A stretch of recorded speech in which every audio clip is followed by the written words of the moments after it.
A while back, a friend of mine had approached me and told me she was going to do the 75 hard challenge.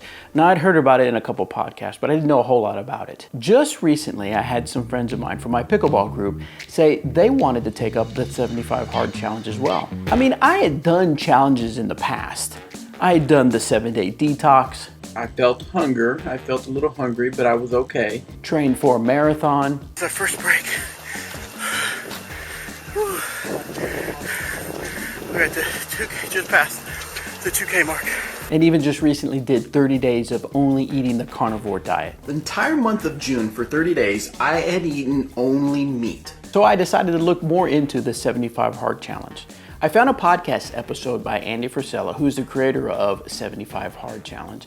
And I found one episode where he talked about why he created the challenge and what it was all about.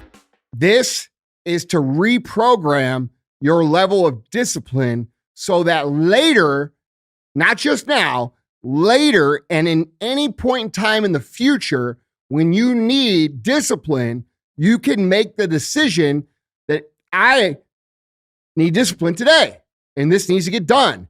And then those things get done. And what I learned was this is much more than a health challenge. This is more of a mental challenge, a triathlon of the mind, as he called it. This really reminded me of my Marine Corps days, because back in boot camp, it was a big mental challenge. Every day, those drill instructors would push you beyond your limits. And there were times where I thought, I can't do one more push-up, I can't run one more mile. And that drill instructor pushed me to realize that it's in the mind. And my body will do what the mind says. And they pushed you beyond what I thought was my limits. I told my pickleball buddies I'm in. Not just sort of, I'm all in. And the reason I say sort of is there are a few people out there that will modify the challenge just a little bit. But my thinking is if I'm gonna do this, I'm gonna do this all the way. So here's the basic structure of the 75 Hard Challenge. For 75 days, I have to follow a structured, healthy diet. Yes, a healthy diet. I can't just do a diet of Twinkies for 75 days. Twinkies. I said no Twinkies. I have to drink 1 gallon of water every day. I gotta pee already. I will take progress photos every day. No duck face. I will read 10 pages a day from a nonfiction self-help personal development book. And then every day you have to do 2 workouts, and one of those workouts have to be outside. For the workout portion, the exercise portion, I'm gonna be doing, now you have to do 2 a days, right? Well, for the last couple of months, I've been doing strength training, going to the gym. So I'm gonna keep going with that. But this time around, I'm gonna do, for this particular challenge, I'm gonna do what's called a PPL split, or a push-pull leg split. So how that works is, day 1, you do push. You do exercises where you push, right? So you're gonna be doing stuff for your chest, stuff for triceps, and then the next day you do a pull. So you do exercise where you're pulling. So you're gonna do a lot of biceps and stuff for your back and for your delts. And then the third day, you're gonna do legs. Never skip leg day. So then you rest on day 4, and then day 5, 6, and 7, you do the PPL all over again. So I'm gonna go with that for the morning workout. I can do that at the gym that I've been going to for quite a few months now. And so that shouldn't be a big disrupt. The part that's gonna be a little bit of a disrupt is the second workout, because you always have to do 2 workouts, and you always have to do it outside, the second one. Well, at least one of them you have to do outside. And you can't do them right after the other. So I can't work out in the morning, then just go right outside and go for a walk. So you have to go about your day and then pick another time to do your second workout. So the second workout, I'm gonna do what I'm doing right now, which is going for a nice walk, for a 45-minute walk outside.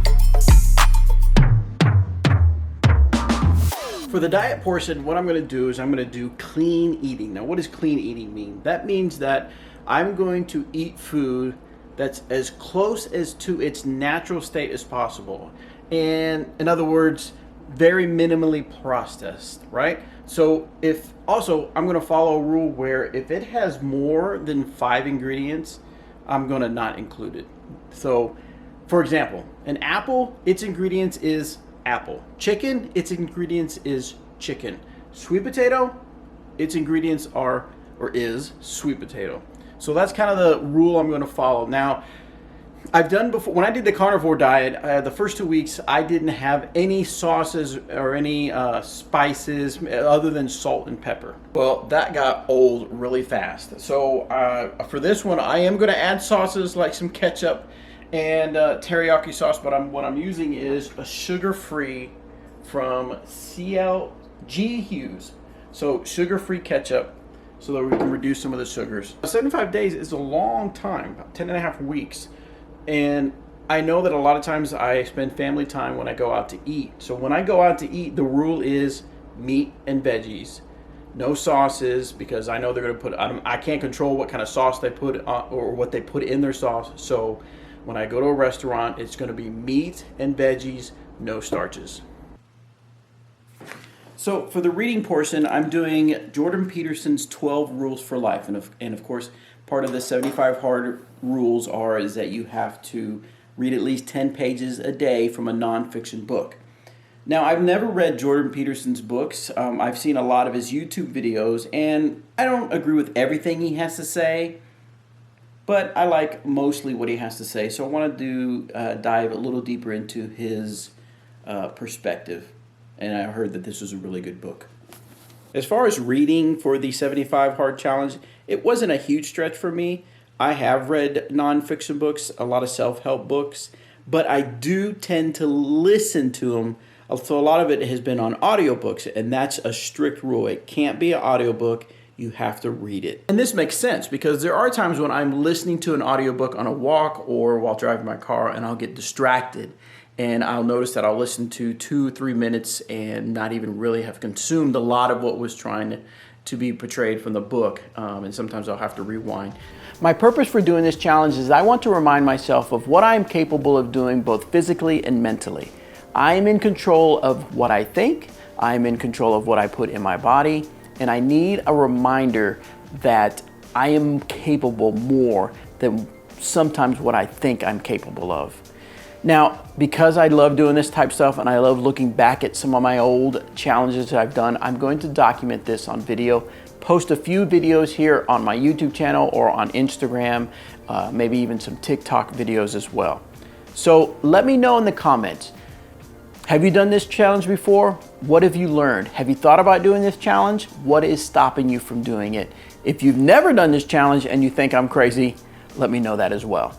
Okay, no lie, I'm a few days into the challenge by the time I'm recording this, and I have to pee so bad.